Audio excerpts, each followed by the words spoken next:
اسلام کا عقیدہ تقدیر ہے کہ سب کچھ پہلے سے طے شدہ ہے, اللہ کے علم میں سب کچھ ہے, اسی کے حساب سے جنت بھی لکھی جا چکی ہے اور جہنم بھی. یہ اسلام نے بیان کیا. ہم اچھی بری تقدیر پر ایمان رکھتے ہیں, ہمارے ایمان کا حصہ ہے, ہمارے ایمان کا جزو ہے.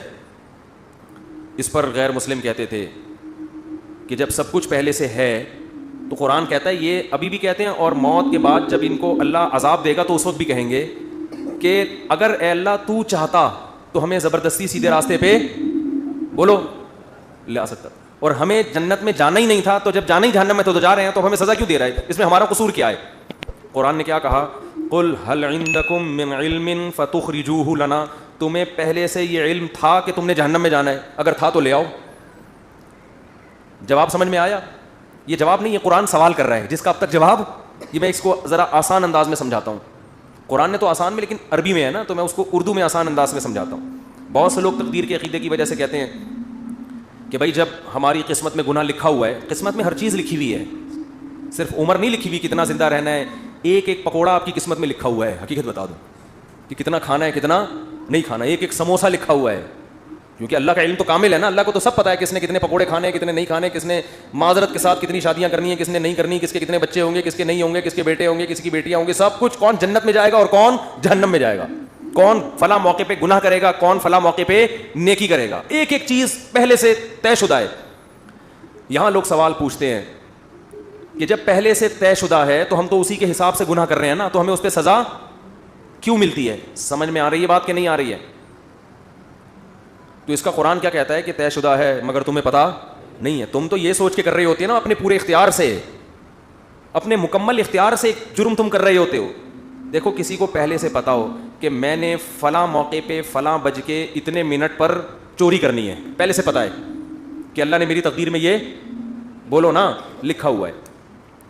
اب آپ کو پتا ہے یار تقدیر کبھی ٹلتی نہیں ہے, ہفتے کے دن دوپہر 2:03 پر میری تقدیر میں لکھا ہے کہ میں مسجد سے چپل چوری کروں گا.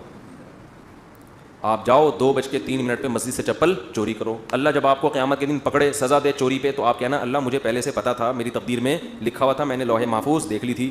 تو اللہ آپ کو سزا نہیں دے گا, کیونکہ اللہ نے خود کہا ہے کہ لوح محفوظ میں جو چیز لکھی ہوئی ہے وہ چینج نہیں ہو سکتا. اللہ میں تو مجبور تھا, مجھے پتا تھا, میں نہیں بھی کرتا تو مجھے تقدیر کھینچ کے لاتی اور میں چپل چوری کرتا. لیکن آپ کو پہلے سے پتا نہیں ہوتا. جب پتہ نہیں ہوتا تو آپ اپنے اختیار سے کر رہے ہوتے ہیں. سمجھ میں آ رہی ہے بات؟ اپنے اختیار سے جا رہے ہوتے ہیں, اپنے اختیار سے چپل چوری کر رہے ہوتے ہیں, اپنے اختیار سے پکڑے جاتے ہیں. اس کی مثال اور آسان کر کے, ایک دن کیا ہوا, زید نے بکر کا قتل کر دیا. زید نے کیا کیا؟ بکر کو قتل کر دیا. ہفتے کے دن 2:03 پہ آپ نے زید کو پکڑ لیا, بیٹا تو نے بکر کو قتل کیا ہے, ہم تجھے کیا کریں گے؟ قتل کریں گے سزا کے طور پر. زید کہتا ہے دیکھو بکر کی تو عمر اتنی تھی, بکر نے اس سے زیادہ زندہ نہیں رہنا تھا. ہمیں پتہ ہے ہر آدمی کی عمر پہلے سے طے شدہ ہے, تو زید نے تو اتنے ہی سال زندہ رہنا تھا. حدیث میں آتا ہے ماں کے پیٹ میں جب بچہ ہوتا ہے تو پہلے سے فرشتہ لکھ کے چلا جاتا ہے کتنے عرصے کے لیے زندہ رہے گا یہ. تو اس نے تو ہفتے کے دن 2:03 پہ مرنا تھا, اس سے زیادہ اس نے زندہ نہیں رہنا تھا. بتاؤ سچ کہہ رہا ہوں؟ آپ کہیں گے بھائی بالکل سچ کہہ رہا ہے. لیکن آپ اس بیس پہ زید کو چھوڑ دو گے؟ آپ بولو گے کہ یہ بات اللہ کو پتہ تھی, کسی اللہ کے علاوہ کسی کو پتہ نہیں تھی. تیری نظر میں تو وہ ابھی زندہ رہنے والا تھا, تو نے تو اپنے اختیار سے جا کے اس کو 2:03 پہ قتل. یہ تو قتل کے بعد پتہ چلا ہے کہ اس نے زندہ رہنا تھا, تجھے تھوڑی پتہ تھا. اگر زید کی سمجھ میں یہ دلیل نہ آئے نا اور کہے نہیں نہیں نہیں میں نے تو مارنا ہی تھا, تو آپ زید کو بولے ٹھیک ہے پھر ہم تجھے قتل کرتے ہیں. اور جب تیرے وارثین آ کے پوچھیں کہ کیوں مارا, تو ہم کہیں گے اس لیے کہ اس کی عمر اتنی ہی تھی, اس نے اس دن اتنے بج کے اتنے منٹ پہ مرنا ہی تھا.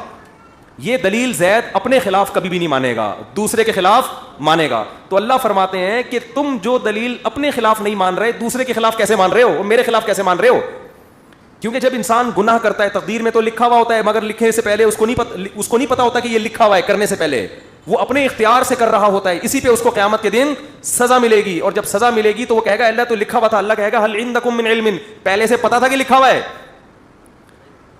اور اگر اب بھی کسی کے سمجھ میں نہ آئے تو پھر ہر چیز لکھی ہوئی ہے نا, صرف گناہ تھوڑی, کھانا پینا بھی لکھا ہوا ہے. صبح ناشتہ چھوڑ دو, آپ صبح کا ناشتہ چھوڑ دو. بیگم پراٹھا بنا کے لائی, چائے بنا کے لائی, نہیں کھاؤ.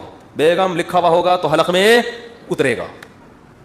بیگم کہے گی کم وقت, یہ کھانے کے بعد پتہ چلے گا کہ لکھا ہوا تھا یا نہیں لکھا ہوا تھا, کھانے سے پہلے نہیں پتہ چلے گا.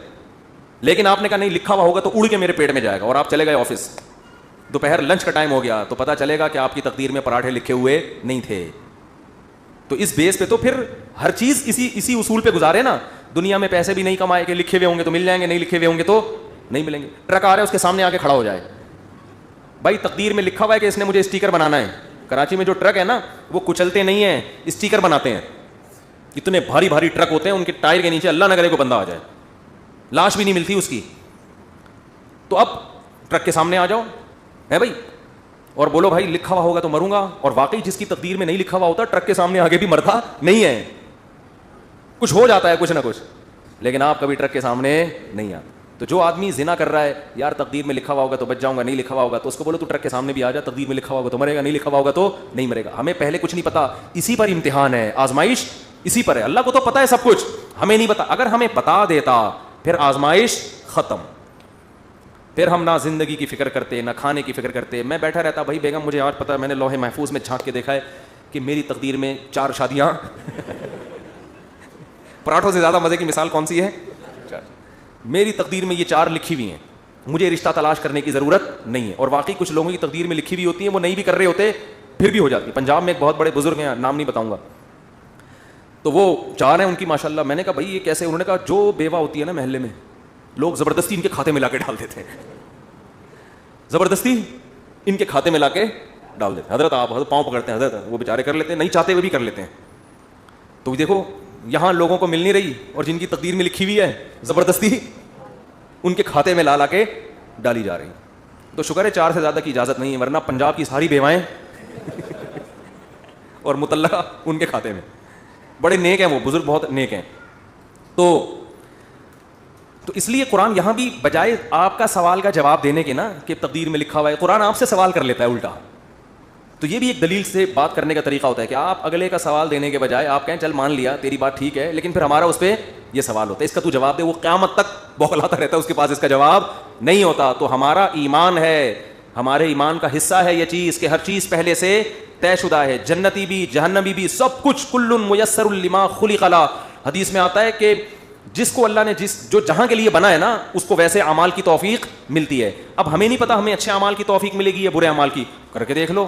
اگر اچھے اعمال کرنا شروع کر دو گے اس کا مطلب جنت لکھی ہوئی ہے, برے کرنا شروع کر دو اس کا مطلب جہنم لکھی ہوئی ہے. تو یہ آپ اس لحاظ سے تقدیر آپ کے ہاتھ میں ہے کیونکہ ہمیں علم نہیں ہے. اور اللہ نے یہ قرآن میں جگہ جگہ کہہ دیا لا یظلم ربک احدا, تیرا رب کسی پہ ظلم نہیں کرے گا. ایک آدمی جنت میں جانا چاہتا ہے, میں زبردستی اٹھا کے تقدیر کی وجہ سے جہنم میں پھینک دوں, ایسا نہیں ہوگا. اور ایک آدمی جہنم میں چھلانگ مارنے کی کوشش کر رہا ہے اور میں اس کی تقدیر میں لکھ دوں کہ یہ جنتی ہے, نہ ایسا نہیں ہوگا. تیرا رب کسی پہ ظلم نہیں کرے گا.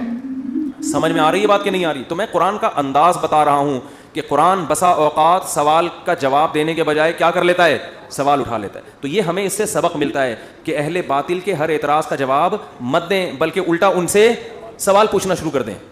سمجھتے ہو؟ یہ بھی ایک جان چھڑانے کا, یعنی صحیح طرح سے جان چھڑانے کا طریقہ ہے کہ تم بھی تو ان باتوں کا جواب دو نا. جیسے موسیٰ علیہ السلام سے فرعون نے یہ کہا کہ الم نربی کا فینا ولیدن ولبثت فینا من عمرک سنین, اے موسیٰ آج تو میرے سامنے مجھے نصیحت کر رہا ہے, مجھے غلط کہہ رہا ہے, تو میں نے تجھ پر احسان کیے کہ بچپن سے تجھے اپنے محل میں پالا, تو میرے ان احسانات کا جواب چاہیے. تو موسیٰ علیہ السلام نے بجائے جواب دینے کے الٹا فرعون سے سوال کر لیا ہے بھائی, تلک نعمت تمنھا علی ان عبدت بنی اسرائیل, اے فرعون یہ نعمت بھی تو ہے کہ تو نے صدیوں سے میری قوم کو غلام بنایا ہوا ہے اور ان کے مردوں کو قتل کر رہا ہے, میری قوم کی عورتوں کو زندہ رکھتا ہے اور مردوں کو کیا کرتا ہے, قتل. تو ذرا بیلنس کر کے دیکھ لے, ٹھیک ہے نا, بہت مشکل ہے بات سمجھانا. تو کیا کر لے, پلس مائنس کر لے. یہ ایک احسان اگر مان لیں اس کو احسان ہے کہ میں تیرے محل میں پلا بڑا ہوں, تو یہ جو میرے ساتھ میری قوم کے ساتھ ظلم ہو رہا ہے یہ بھی تو میری ذمہ داری ہے کہ میں اس کے خلاف آواز اٹھاؤں. تو فرعون یہ جواب, اس جواب کے بعد فرعون کیا ہو گیا, مزید کوئی احسان نہیں گنایا کہ تو نے اس دن میرے یہاں کھانا بھی کھایا تھا, اس دن ٹھنڈا پانی بھی پیا تھا, اس دن یہ بھی ہوا تھا, اس دن تو بیمار تھا تو میں نے تیرا علاج بھی کرا. فرعون نے کہا یہ ایسی دلیل پیش کر دی ہے کہ بھائی سینکڑوں انسانوں کے قتل کے مقابلے میں یہ کیا اس کی حیثیت ہے, اتنے لاکھوں لوگ میں نے مار دیے جان سے. تو اہل باطل کی کوشش ہوتی ہے ہمیشہ آپ پہ سوار رہے ہیں, تو آپ بجائے, وہ ہمارے حضرت ایک واقعہ سنایا کرتے تھے کہ ایک آدمی اللہ سے دعا مانگ رہا تھا, اے اللہ گھوڑا دے دے. سواری کے لیے گھوڑا مانگتے ہیں نا, دیہاتی آدمی تھا بیچارہ سیدھا سادہ, اے اللہ تو نے اتنے لوگوں کو گھوڑا دیا, اے اللہ مجھے بھی گھوڑا دے دے. تو ایک دن کیا وہ چلا جا رہا ہے, دعا مانگ رہا ہے, اللہ مجھے بھی گھوڑا دے دے. اس زمانے میں گھوڑا ایسے جیسے لینڈ کروزر, دعائیں مانگ رہا ہے, اللہ میں غریب آدمی مجھے بھی گھوڑا دے دے. ایک دن کیا ہوا کہ ایک سیٹھ صاحب کی گھوڑی نے بچہ دیا. اب وہ سیٹھ صاحب جا رہے ہیں, راستے میں اس نے بچہ دے دیا. تو سیٹھ صاحب کو کوئی نظر نہیں آیا, اس نے اس کو بولا, تھپڑ مار کے بولا, یہ اٹھا اپنے کندھے پہ لے کے میرے گھر پہنچا اس کو. ابھی بیچارہ ٹینشن میں آیا, گھوڑی کا بچہ بھاری ہوتا ہے, وہ اٹھا کے اپنے کندھے پہ لے کے جا رہا ہے اور کہہ رہا ہے اے اللہ تو دعا سنتا تو ہے, سمجھتا نہیں ہے. معاذ اللہ, سنتا تو ہے, میں نے گھوڑا مانگا تھا سوار ہونے کے لیے, تو نے گھوڑے کو مجھ پہ سوار کر دیا. گھوڑا تو نے دیا مگر میں نے اس مقصد کے لیے تھوڑی مانگا تھا گھوڑا. معاذ اللہ, نقل کفر نباشت. تو بجائے اس کے کہ باطل کو اپنے اوپر سوار ہونے دو, باطل کے اوپر سوار ہو جاؤ کہ تم تو اتنے صبح و شام اعتراضات, یہ بھی غلط, یہ بھی غلط, یہ بھی غلط, یہ بھی غلط. تو تمہارے اندر بھی تو بہت ساری غلطیاں ہیں, تو ان کو فیس کرنے کے لیے باطل کبھی تیار نہیں ہوتا. اور ہم اس غلطیوں کا جواب دیں گے جن کو تم غلط کہہ رہے ہو, حقیقت میں وہ غلط نہیں ہے, اس کے تو ہم جواب دینے کے لیے تیار ہیں. لیکن ہم بتا رہے ہیں کہ تمہارے اندر تم نے جو کچھ کیا ہے اس کا جواب اس کے لیے تیار نہیں ہوتے. تو یہ سیاستیں ہوتی ہیں, چالاکیاں ہوتی ہیں. سمجھتے ہو بات کو؟ تو خیر جلدی سے بیان کو سمیٹ کے ختم کر. قرآن کہہ رہے ام عندہم الغیب فہم یکتبون, کیا ان کے پاس غیب کا علم ہے جس کو یہ لکھ رہے ہیں؟ کیا علم؟ یہ خوش فہمی کا شکار ہیں. دیکھو جتنے بھی لوگ جو مذہب کو فالو نہیں کر رہے, حقیقت میں وہ اس خوش فہمی میں مبتلا ہیں کہ ہمیں کچھ بھی ہونے والا نہیں ہے. جیسے ہماری حالت اچھی ہے, ہمارا فیوچر بھی ایسا, یا تو مر کے ختم ہو جائیں گے, اور اگر مل بھی گیا تو کوئی برا نہیں, ہم کو برے تھوڑی ہیں, ہم کوئی برے تھوڑی ہیں. تو اللہ نے اس کا جواب دیا کہ کیا ان کے پاس فیوچر کا علم ہے پہلے سے؟ مستقبل کے بارے میں کبھی بھی بات کی جائے گی تو علم کے بغیر نہیں کی جا سکتی. کوئی آدمی کہہ رہا ہے نا فیوچر میں ایسا ہونے والا ہے, تو آپ اس سے دلیل پوچھیں گے آپ کو کس نے بتایا؟ وہ تانے بانے ملائے گا, سغرے گبرے ملائے گا, تو پھر اس کے بعد اگر وہ ایسے ہی کہہ رہا ہے کل یہ ہو جائے گا, پرسوں یہ ہو جائے گا, ترس. دیکھو مستقبل کے بارے میں یہ کہوں کہ کل پیر ہے تو یہ بھی فیوچر کی خبر ہے. آپ اس میں مجھ سے یہ پوچھ سکتے ہو کہ کیا دلیل ہے؟ میں کہوں گا دلیل یہ کہ آج کیا ہے, اتوار ہے. یہاں دلیل ہے, یہاں میرے لیے یہ دعویٰ کرنا درست ہے کہ کل کیا ہے, پیر ہے. لیکن اگر میرے پاس دلیل نہیں ہے اور میں کہوں کہ کل جو ہے وہ کل دنیا میں 3000 آدمی مر جائیں گے ایک ہی کسی حادثے میں, تو لوگ پوچھیں گے بھائی کیا دلیل ہے, کسی حادثے میں 3000 آدمی مر جائیں گے. اب میرے ذمہ کیا ہے؟ میں کہوں وہ ویسے ہی میرا ذوق کہہ رہا ہے. تو یار کوئی مانے گا کوئی؟ اچھا عجیب بات یہ ہے کہ روحانی عاملوں کی یہ باتیں مان لیتے ہیں لوگ. میں یہ کہوں نا کل 3000 آدمی ایک حادثے میں, اللہ نہ کرے مرے, میں ایک مثال دے رہا ہوں, تو لوگ کہیں گے کہاں سے پتہ چلا؟ لوگ کہیں گے بھائی جھوٹ بول رہے, اس کو کس نے بتایا؟ یا تو قاتلوں سے تعلقات ہیں جس نے مارنے کا ارادہ کیا ہے, ایسا بھی نہیں ہے, تو یہ ہوائی بات ہوگی. لیکن یہی بات روحانی عامل کرے گا تو لوگ کیا کریں گے؟ حضرت کا علم ہے بھائی, حضرت کے پاس بولو علم ہے. ابھی روحانی عاملوں پہ نہیں جاؤں گا, پھر میں معین اختر کی طرح نا بلب کے رشتہ داروں کو بھی, تو اب تو میں روحانی عاملوں کے رشتہ داروں کو بھی اچھے الفاظ سے یاد نہیں کرتا. رشتہ داروں سے مراد وہی جو بلب کے رشتہ دار تھے. اب آپ کہیں گے بلب کے کون سے رشتہ دار ہوتے ہیں؟ ہمارے ہاں کبھی بھی جس بندے کو برا کہا جاتا ہے گالی اس کو نہیں دی جاتی, ہمیشہ اس کے رشتہ داروں کو ہمیشہ گالی دی جاتی ہے. یہ ہمارے ایک ٹرینڈ چل نکلا ہے. تو قرآن کہتا ہے کہ ام عندہم الغیب فہم یکتبون. کیسے دیکھو ہمیں جھنجھوڑ رہا ہے قرآن کہ تم اپنے بارے میں کیوں فرض کر کے بیٹھے ہوئے ہو کہ تمہیں کچھ بھی ہونے والا نہیں ہے, تمہیں سزا نہیں ملے گی. یہ تمہیں کس نے بتایا ہے؟ فاصبر لحکم ربک ولا تکن کصاحب الحوت. جب نبی یہ مطالبے کرتے تھے تو پھر بھی آگے سے کوئی رسپانس نہیں ملتا, تو انسان کو بے انتہا تکلیف ہوتی ہے کہ کن پتھر دل لوگوں سے واسطہ پڑا ہے. تو قرآن کہتا ہے فاصبر, اے نبی آپ کیا کرو, صبر کرو. ولا تکن کصاحب الحوت, مچھلی والے یونس کی طرح جل باز مت بنو. حضرت یونس علیہ السلام کی قوم نے بھی یہی سلوک کیا, لیکن یونس علیہ السلام چاہتے تھے جلدی سے فیصلہ ہو اور اپنی قوم کو چھوڑ کے نکل گئے. تو اللہ نے اس پہ آپ کی تنبیہ کی, تو آپ بھی اے نبی جل بازی مت کریں. تو یہ نبی کے ذریعے سے ہمیں بھی بتایا جا رہا ہے کہ آپ حق کی دعوت دیتے رہیں, اور یہ نہ دیکھیں کہ یہ جو اللہ کے نافرمان لوگ ہیں, جو حق کو نہیں ماننے والے لوگ, وہ پھر بھی پھل پھول رہے ہیں. اس ٹینشن میں مت آؤ, کیونکہ اللہ انصاف کرتا ہے مگر اس میں دیر ہوتی ہے, اندھیر نہیں ہوتی. وہ لے گا انتقام, ان کو اپنے حال پہ چھوڑ دو. یہ اللہ کی حکمت اسی کا تقاضا کرتی ہے, چھوڑ دیا جائے اپنے حال پہ. آج جو اہل حق ہے نا ان کو بہت تکلیف ہوتی ہے کہ جب یہ ہم صحیح بات کر رہے ہیں لیکن آگے جواب جو مل رہا ہے وہ کیا مل رہا ہے, الٹا, کوئی مان کے نہیں دے رہا.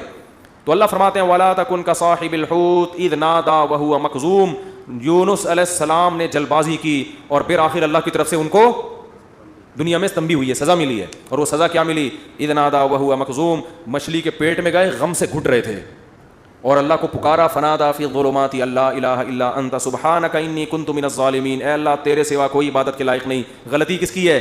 میری غلطی ہے, میں نے اپنی جان پہ ظلم کیا. تو اللہ نے کیا کیا؟ مچھلی کے پیٹ سے نکال لیا.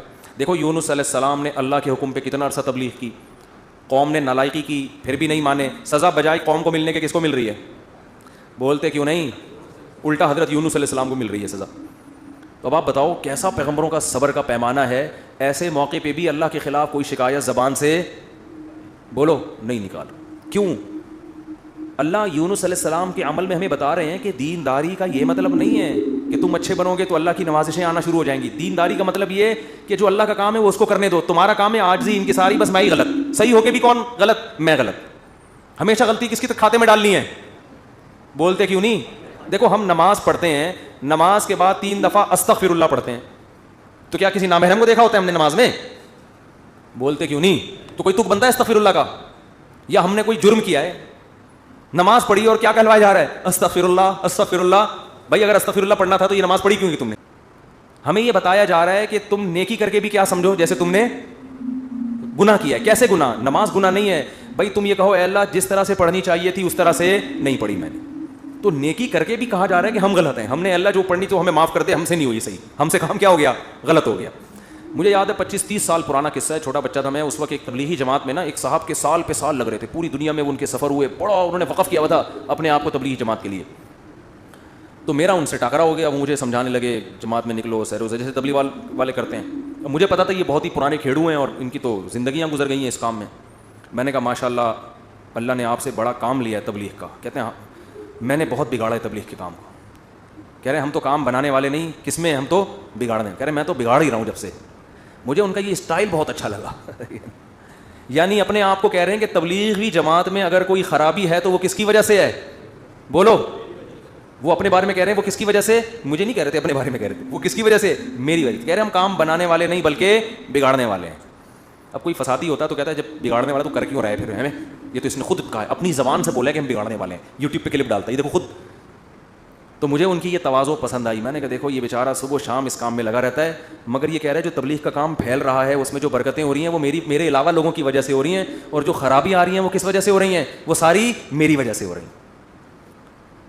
تو آج مارکیٹ میں یہ چیز کیا ہے؟ شارٹ. ہر اچھا کام میں نے کیا, برا کام ستار بھائی نے کیا. ستار بھائی نہ ملیں کہیں مجھے. ایک دن ایک فون آیا, میں نے فون کون کہنے ستار بھائی بات کر رہا ہوں. میں نے کہا بیٹا یہ مجھے نہیں چھوڑے گا. یہ کہے گا مفتی صاحب بہت تم نے جو ہے نا, لیکن وہ شکر ہے ایسی کوئی بات تھی نہیں. تو جنات کا دیکھ لو, قرآن مجید میں آتا ہے کہ جب نبی صلی اللہ علیہ وسلم نے تبلیغ کا کام شروع کیا نا, تو جنات بھی کی ایک جماعت نے نبی کے قرآن کی تلاوت سنی اور جا کے اپنی قوم کو انہوں نے تبلیغ کرنا شروع کی. تو تبلیغ کا انداز دیکھو جنات کا, کیونکہ ہدایت مل گئی تھی ان کو, مسلمان ہو گئے تھے. تو تبلیغ کیسے کر رہے ہیں کہ بھئی دیکھو دنیا میں کوئی بڑا کام ہوا ہے, ہمارا آسمانوں پہ داخلہ بند ہو گیا, انا لا ندری ہمیں نہیں پتا, اشر ارید بمن فی الارض کہ جو اللہ نے محمد صلی اللہ علیہ وسلم کو دنیا میں بھیجا اور شیاطین کا اوپر جانے کا سیٹ اپ بند کر دیا, ہمیں نہیں پتا کہ زمین والوں کے ساتھ شر کا ارادہ, کیونکہ بعض دفعہ اللہ پیغمبروں کو بھیجتے ہیں حجت تمام کرنے کے لیے تاکہ حجت تمام ہو اور پوری قوم کو تباہ کر دیں, تو شر بھی ہوتا ہے نا اس میں.